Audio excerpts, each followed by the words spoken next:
Hey everyone, welcome back to my channel, How to Fix Screen Resolution Problem Windows 10. So let's get started. Start by right-clicking on the desktop and opening Display Settings. Scroll down to Display Resolution and select the recommended resolution. If the issue is not fixed, return to the desktop for another method. Open this PC, right-click on it, and select Manage. In the new window, click on Device Manager from the left panel.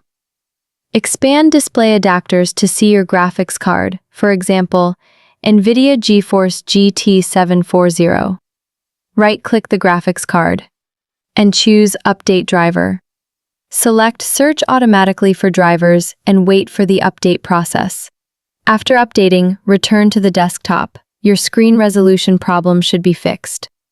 If you found this video helpful, don't forget to like the video, subscribe, and press the bell icon for more quick tech tutorials. Thanks for watching.